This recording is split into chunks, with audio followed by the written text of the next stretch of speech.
Bismillahirrahmanirrahim. On continue toujours sur l'électromagnétisme avec la suite sur l'induction électromagnétique. Partie 2, champ électromoteur de Lorentz. Pour le petit 1, on va considérer un circuit mobile dans un champ magnétique constant. Pour cela, on va prendre l'exemple des rails de Laplace parce que c'est un exemple simple et qui permet de dégager les résultats principaux sans trop de complications. Voici les rails de Laplace. C'est un ensemble de deux barres métalliques conductrices placées sur ce support parallèlement l'une à l'autre. On va donc les schématiser comme ceci, deux traits parallèles. La distance entre ces deux rails, on va la noter petit l. On va brancher une résistance qu'on va noter grand R sur l'une des deux extrémités, là et là, à l'aide de ces deux connecteurs.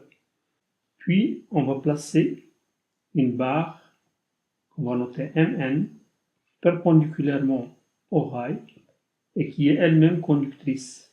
Cette barre est mobile sur les deux rails. Elle peut se déplacer sur les rails tout en restant toujours perpendiculaire au rail, c'est-à-dire qu'elle va subir une translation sur les deux rails. Cette barre est conductrice et il va y avoir toujours un contact électrique entre les rails et la barre.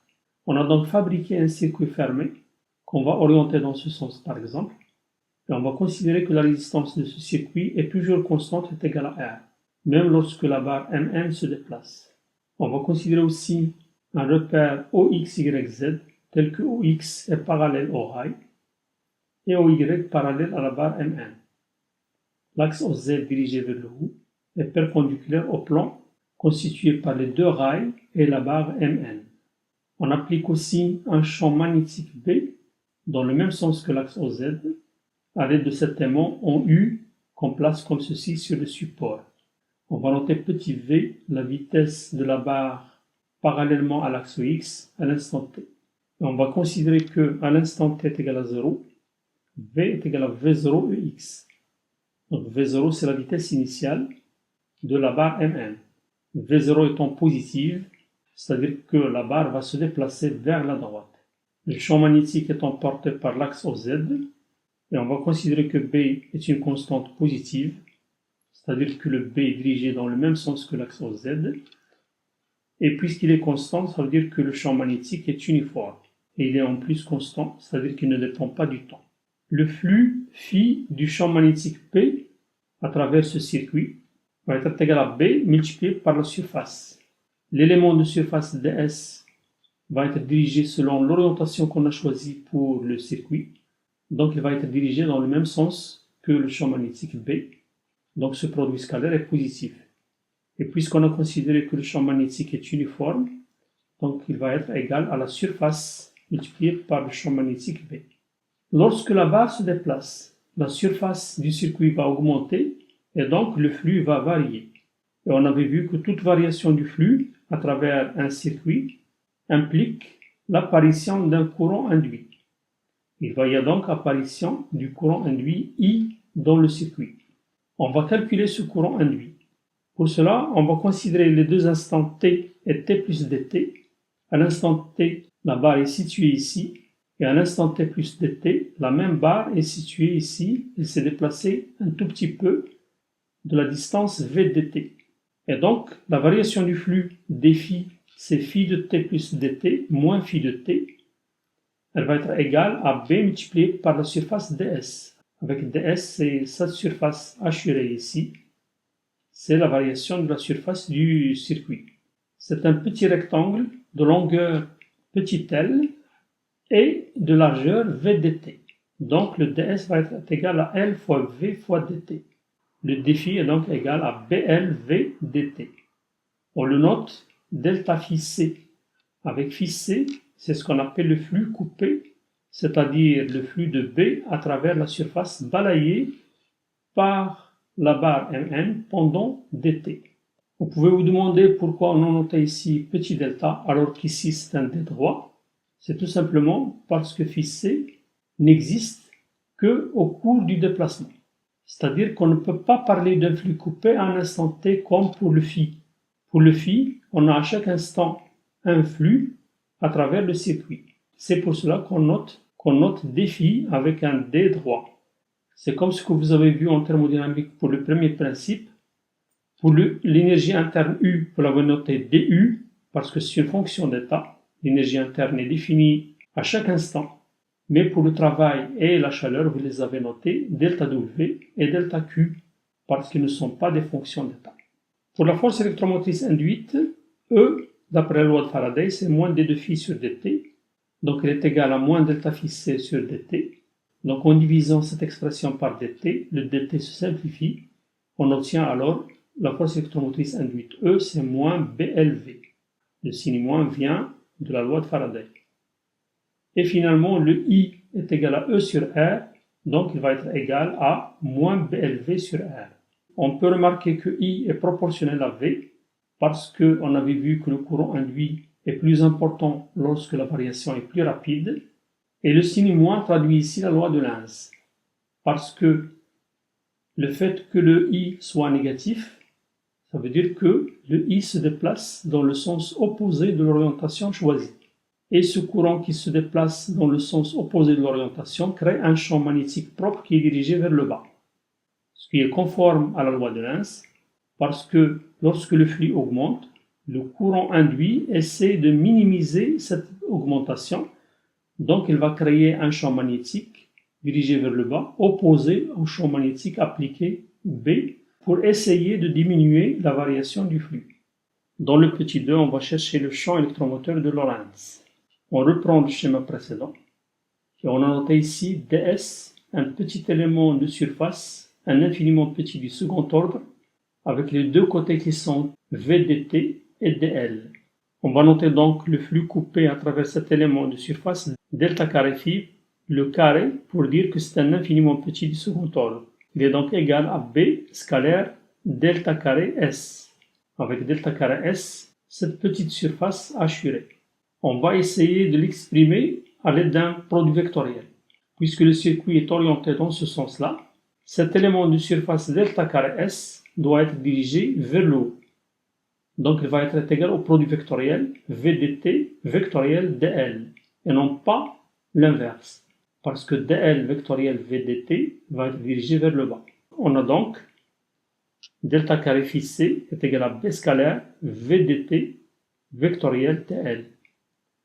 On obtient donc ici un produit mixte constitué d'un produit scalaire et d'un produit vectoriel. On a le droit de faire une rotation dans un sens ou dans l'autre. On va faire cette rotation-là, dans ce sens-là.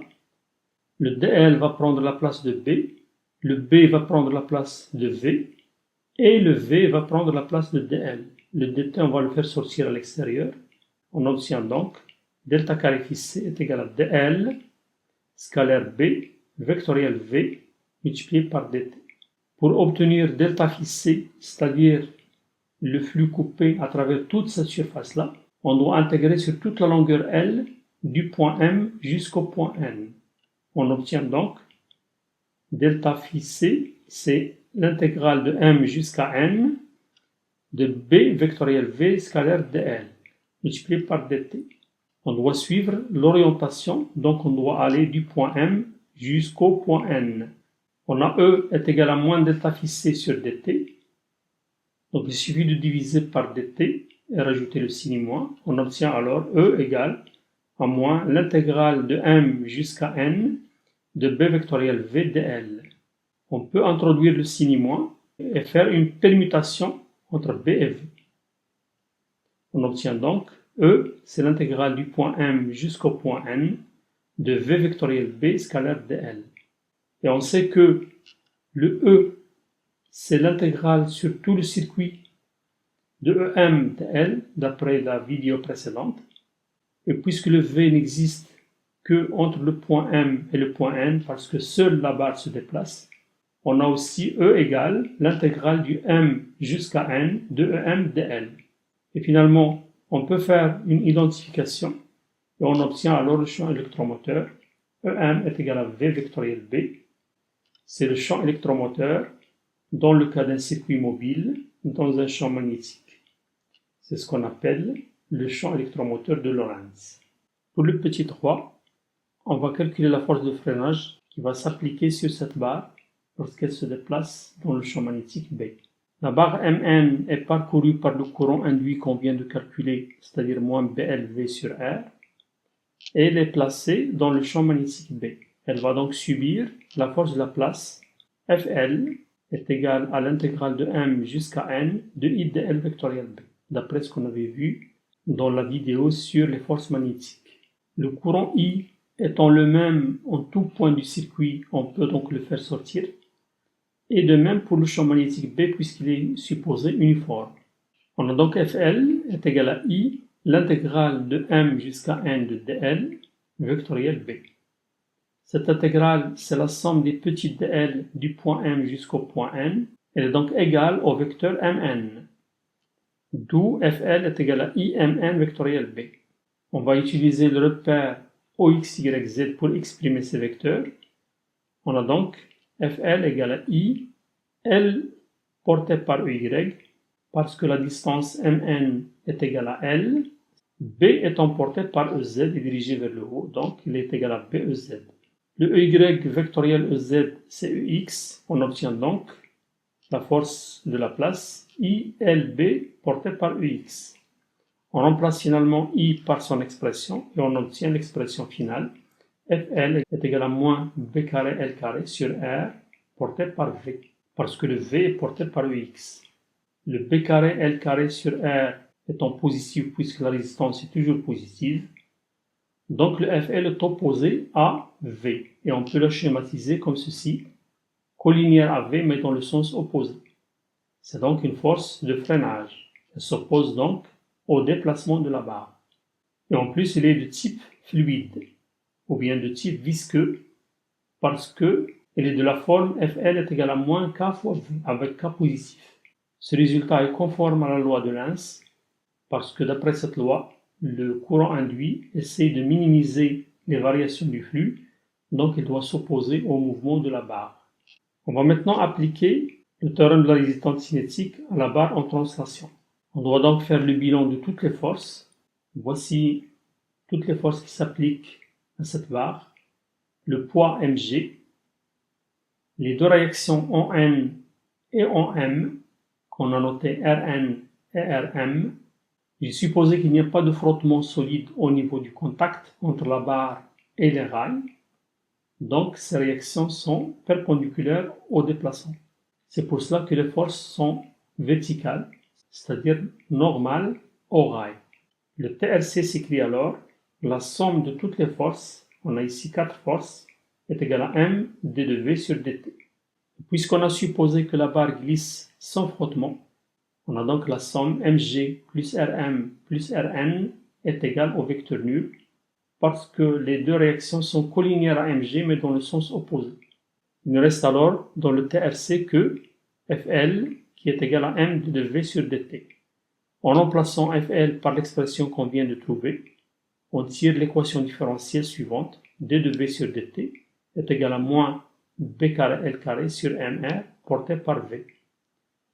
C'est donc une équation différentielle du premier ordre avec coefficient constant.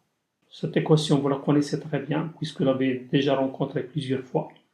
Donc sa solution est de la forme v de t est égal à v0 exponentielle moins t sur tau. Avec tau, c'est l'inverse de cette constante, c'est-à-dire mr sur b carré L carré. v0 étant la vitesse initiale, c'est-à-dire à l'instant t est égal à 0, l'exponentielle est égale à 1. On a v est égal à v0 comme on l'avait considéré au départ.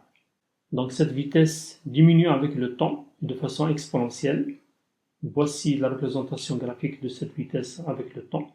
C'est une loi exponentielle décroissante depuis v0 jusqu'à 0 lorsque t tend vers l'infini. Donc la barre va finir par s'arrêter à un moment donné. Je vous rappelle que cette constante tau, vous pouvez la trouver en traçant la tangente à l'instant t égale à 0. L'intersection avec l'asymptote donne l'instant t est égal à tau. On va maintenant faire un bilan énergétique en appliquant le théorème de l'énergie cinétique entre t et t plus dt. Ce théorème de l'énergie cinétique s'écrit sous la forme suivante. La variation de l'énergie cinétique est égale à la somme des travaux de toutes les forces. Mais comme ces forces mg, rm et rn sont perpendiculaires au déplacement, leur travail est égal à 0. Il ne reste donc que le travail de la force de la place. Et vous savez que, puisqu'il y a une translation, c'est Fl scalaire V dt. C'est la force Fl multipliée scalairement par le déplacement V dt. En remplaçant Fl par son expression, puisqu'il est collinéaire à V, le produit scalaire donne cette expression-là. B carré L carré sur R multiplié par V carré dt. On va calculer aussi la chaleur dégagée par effet joule dans la résistance R. C'est delta Q est égal à la puissance RI carré multipliée par dt. En remplaçant I par l'expression qu'on vient de trouver, on trouve alors l'expression delta Q est égal à B carré L carré sur R multiplié par V carré dt. Et on remarque qu'elle est directement opposée à cette expression-là. On a donc delta Q est égal à moins D de EC. Ceci, ça veut dire que la diminution de l'énergie cinétique est égale à la chaleur dégagée par effet joule. On peut calculer la chaleur totale dégagée depuis l'instant t est égal à 0 jusqu'à l'infini en calculant la somme de delta Q depuis 0 jusqu'à plus l'infini. Parce que mathématiquement, le mouvement ne s'arrête que lorsque t tend vers l'infini. On peut alors remplacer V par cette expression qu'on vient de trouver et intégrer depuis l'instant t est égal à 0 jusqu'à t infini, mais il est plus judicieux de remplacer delta Q par moins d de EC. On a donc Q est égal à moins l'intégrale de 0 à l'infini de d de EC, c'est-à-dire la variation EC à l'instant t est égal à 0 moins EC à l'infini. Or, l'énergie cinétique à l'infini est égale à 0 puisque la vitesse va tendre vers 0 à l'infini. Donc ce terme va disparaître et il ne reste que EC à l'instant t est égal à 0, qui est égal à 1 demi de 1 V0 au carré. Cette expression veut dire qu'on a conservation de l'énergie, c'est-à-dire que toute l'énergie cinétique donnée à la barre à l'instant t est égal à 0 est transformée en chaleur dans la résistance grand R. On arrive finalement au dernier point petit 4 de cette vidéo, dans lequel on va faire une application. Une application de la formule EM est égale à V vectoriel B. Cette formule du champ électromoteur de Lorentz, on l'a tirée de l'exemple des rails de Laplace. Mais cette relation est valable pour n'importe quel circuit en mouvement dans un champ magnétique. Pour vous convaincre, je vous propose l'application suivante, une bobine en rotation dans un champ magnétique. La bobine qu'on va considérer est une bobine plate, c'est-à-dire une bobine pratiquement plane, contenant grand N spire et qui va être en mouvement dans un champ magnétique. Ce champ magnétique, on va le considérer comme étant uniforme. Voici les lignes de ce champ magnétique. On va considérer l'axe OX comme étant l'axe parallèle à ces lignes de champ, dirigé dans le sens du champ magnétique. On a donc B est égal à B porté par EX et il est considéré comme uniforme. Voici la bobine circulaire qu'on place dans ce champ magnétique. O, c'est le centre de cette bobine. On a tracé sur ce schéma une coupe de cette bobine. C'est-à-dire que la moitié de la bobine est derrière le plan et l'autre moitié est devant le plan de cette figure. Ici, on voit l'orientation choisie pour cette bobine. Là, l'orientation elle sort et là, elle rentre. Cette bobine va être en rotation dans ce champ magnétique autour de l'axe OZ. Donc l'axe OZ, c'est cet axe qui est perpendiculaire à l'axe OX et qui est perpendiculaire aussi au plan de la figure. On va appeler oméga la vitesse angulaire de rotation. On a donc le vecteur rotation de la bobine, c'est oméga la vitesse angulaire portée par EZ. Et pour repérer la position de la bobine, on va considérer le vecteur unitaire qu'on va noter N et qui est perpendiculaire au plan de la bobine et qui fait l'angle θ orienté dans ce sens par rapport à l'axe OX. On a donc oméga, la vitesse angulaire est égale à θ point. Donc on peut remplacer oméga par θ point. Le vecteur surface grand S, c'est la surface d'une spire pi r carré. On va considérer petit r le rayon de la spire, multiplié par grand N le nombre de spires, et porté par N, puisqu'on a choisi une orientation dans ce sens-là. Là c'est sortant, et là c'est entrant. Donc en utilisant la main droite ou la règle du tire-bouchon, le vecteur surface est bien dirigé dans le même sens que le vecteur N. Pour calculer la force électromotrice induite, je vais vous proposer deux méthodes. La première méthode en calculant le flux et en utilisant directement la loi de Faraday. Et la deuxième méthode en utilisant le champ électromoteur de Lorentz. La méthode la plus simple, c'est le calcul en utilisant le flux. Alors ce flux, il est égal à B scalaire S. Normalement, c'est l'intégrale de B de S. Mais on peut faire sortir le B puisqu'on l'a considéré comme étant uniforme. On va donc donner NB pi R carré cosinus θ. Parce que l'angle entre B et N, c'est bien l'angle θ. Ici, on a toutes les constantes sauf le θ. On doit utiliser la loi de Faraday. E est égal à moins d de phi sur dt. La dérivée du cosinus, c'est moins sinus. Donc le moins va disparaître parce qu'on a un signe moins dans la loi de Faraday. Et on doit multiplier par θ point qui est égal à oméga. On a donc la force électromotrice induite E est égale à NB pi R carré oméga sinus θ. Voilà, donc en utilisant la loi de Faraday, le calcul est très simple. En deux lignes, on trouve le résultat. Maintenant, on va utiliser l'autre méthode en passant par le champ électromoteur de Lorentz. E est égal à V vectoriel B. Alors, pour calculer la vitesse d'un point M quelconque de la bobine, on a besoin de faire un autre schéma.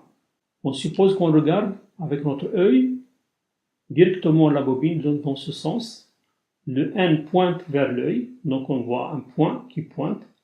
Et la bobine, on la voit sous forme d'un cercle, comme ça, orienté dans ce sens-là. L'axe OZ, on le voit comme ça, vertical dirigé vers le haut, autour duquel tourne la bobine. On a besoin d'un autre vecteur qu'on va noter U, qui est dans le plan de la spire. On a donc le trièdre NUEZ, qui est lié à la bobine. Les vecteurs N et U tournent avec la bobine. Donc voici un point quelconque qu'on va noter grand M de la spire. Le rayon R, on va noter alpha, l'angle que fait le vecteur OM avec U. Sur U, c'est cos alpha, et sur EZ, c'est sinus alpha. Donc on a OM égale R, facteur de cos alpha U, plus sinus alpha EZ. Le vecteur vitesse du point M, en utilisant ce que vous avez vu en cinématique du solide, c'est la vitesse du point O qui est égale à 0, plus oméga, le vecteur rotation, vectoriel OM. Alors d'après ces expressions, on a ici EZ, vectoriel EZ est égal à 0, donc ce terme en sinus va disparaître. EZ vectoriel U, ça donne moins N. Et donc on obtient V de M, c'est moins petit r oméga cos alpha porté par N. Le champ électromoteur de Lorentz, EM, c'est V vectoriel B. Donc on doit faire le produit vectoriel de N par EX. D'après le premier schéma, N vectoriel EX, c'est moins EZ, pour multiplier par le sinus de θ, parce que entre N et EX, on a l'angle θ. On obtient alors R oméga B cos alpha sinus θ porté par EZ. Pour calculer la force électromotrice induite, on doit intégrer EM scalaire dl. Donc on doit trouver l'expression de dl qui est égale aussi à d de OM. On doit différencier cette expression-là. Donc on doit avoir le R d alpha facteur. La dérivée du cosinus, c'est moins sinus porté par U, donc moins sinus alpha U. Et la dérivée du sinus, c'est cosinus porté par EZ, donc plus cos alpha EZ. On calcule maintenant le EM scalaire dl. Le EM est porté par EZ scalaire U est égal à 0, puisque le U et le EZ sont perpendiculaires l'un à l'autre. Il reste EZ scalaire EZ est égal à 1. Donc on doit avoir un cos carré alpha et un R carré, puisqu'on a un R ici et un R là. Donc c'est R carré oméga B sinus θ qui est là, cos carré alpha d alpha. On doit maintenant intégrer cette expression-là sur toute la bobine, d'où le E, c'est l'intégrale sur toute la bobine de M scalaire dl. Le point M doit donc décrire toute la bobine, donc il doit faire N tours, puisqu'on a grand N spire. Et puisqu'on doit intégrer à un instant donné le θ est constant, donc on peut faire sortir tout ça de l'intégrale, et il reste à l'intérieur de l'intégrale que cos carré alpha d alpha. Et pour décrire toute la bobine, on doit intégrer de 0 à 2 pi n, puisque pour chaque tour c'est 2 pi, et on a grand N spire. On doit linéariser le cos carré alpha. C'est 1 plus cos 2 alpha sur 2. L'intégrale de cos 2 alpha de alpha est égale à 0 puisque le cosinus est une fonction périodique et on intègre sur un nombre entier de périodes. Il ne reste que le 1/2. Donc, cette intégrale doit être égale à 1/2 multiplié par 2πn. On doit donc multiplier cette expression par πn et on obtient finalement l'expression de la force électromotrice induite, pi fois n, fois le r carré, oméga d sinus θ. Et voilà, on retrouve donc la même expression qu'on a trouvée ici en appliquant directement la loi de Faraday. Voilà, donc cette expression EM est égale à V vectoriel B est valable quel que soit le circuit en mouvement dans un champ magnétique quelconque. Voilà, donc cette vidéo est arrivée à sa fin. S'il vous plaît, si vous n'êtes pas encore abonné, faites-le. Faites aussi un like. Vos commentaires et vos questions sont les bienvenus. Merci de votre attention et à la prochaine vidéo.